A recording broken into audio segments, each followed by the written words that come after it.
Okay, welcome back, geometry students. Okay, so now we're on to the group practice of today's lesson, and we're going to look at something interesting. We're going to look at something that's called cross-section.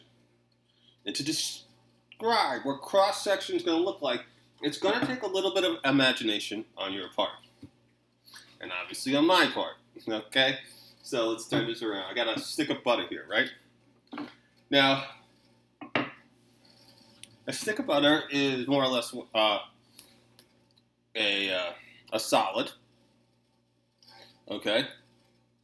What you can think of with a stick of butter is that it's solid. It's got a whole bunch of shapes. There's squares on both sides, and then there's on around each turn. I have 4 rectangles. I have rectangle times 4 and 2 squares. Where your imagination is going to come into play is here. Okay, let me see. Maybe the light will make this better. Maybe. Okay, so let's imagine this for a second. Okay. Now, it says it's an intersection. The actual definition in our book says a cross-section is the intersection of a solid and a plane. You could think of a cross-section as a very thin slice of a solid. Slice with a knife, right? So we've all had to cut butter before. I hope so. I hope everyone's had to cut a stick of butter before. So let's imagine 2 scenarios. Okay, I'm going to first open up my butter. Should I? Maybe leave it. I'll open it up. Okay. So it's a 3-dimensional shape. Hopefully I got this butter so it's not super hard right now. I don't think so. Okay, so here's my 3-dimensional shape, right? Now, normally, what we do is we take our plane, right? We think of it as this level thing. I'm calling it a knife, right? And you take up a piece of butter like that. You slice through. Now, what is the cross section? Well, that means if you slice it in half and you look at the area, this is kind of melting, what shape is that? It's a square. Now, I gotta go get a paper towel. Hold on, because I'm not done with my experiment. Now, what happened there, as I'm wiping my hands, is that I went straight across, and it made a square. But you know that already. I'm sure everyone, at some point has put a dab of butter on their bread, right? You usually cut it like that. You cut it this way. Here's another interesting thing. What if I cut it at an angle? Not straight up and down, but at an angle. Well, that's an interesting idea. What happens if I cut it like that? What shape am I going to get there? Well, I open it up and look at this. It's more of a rectangle now. It's not a perfect square. You see the rectangle shape? Next one. Destroying butter. I hope butter doesn't become scarce. Okay, what if I did this? I took this stick of butter now, this little one, and instead of cutting it this way or this way, I cut it this way. What shape would I have?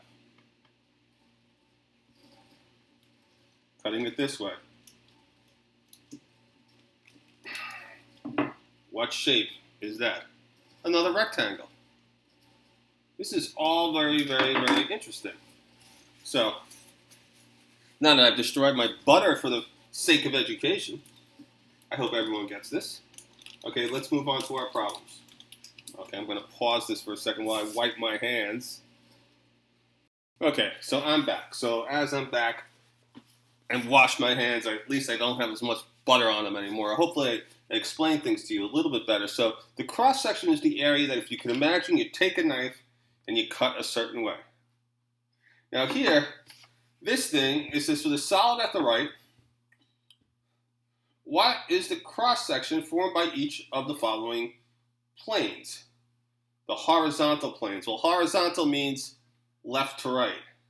So that means if I took this and I cut along this way. So I just took my knife and I cut this way. what would I have? Well, it would tell me I would look at this and I would have a circle, if you think about it, right? You cut this way, you should have, every time you make a cut, you get smaller and smaller. If you start here and start cutting this way, every time you cut, you should get smaller and smaller circles. If I went completely horizontal across the middle, it'd be a circle. So, it'd be a circle. Now the vertical plane, so that means I'm cutting something down in half. So this thing to me looks a little bit like a cupcake, right? For some reason I think cupcake when I see this thing. Maybe I'm just hungry. And if I think about it, what does a cupcake look when we cut it in half? Well, it kind of looks like this.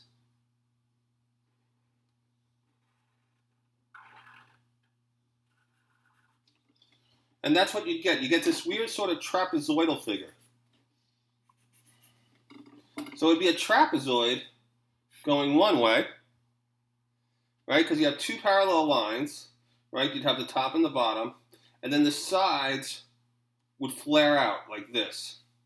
Imagine cutting a cupcake in half. I think it's probably the best way to imagine this one.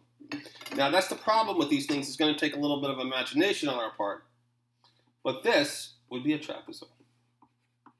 So as we get to the next section, just keep in mind that there's going to be a little bit of imagination. You have to do some of these in your mind. All right, I will talk to you in a bit.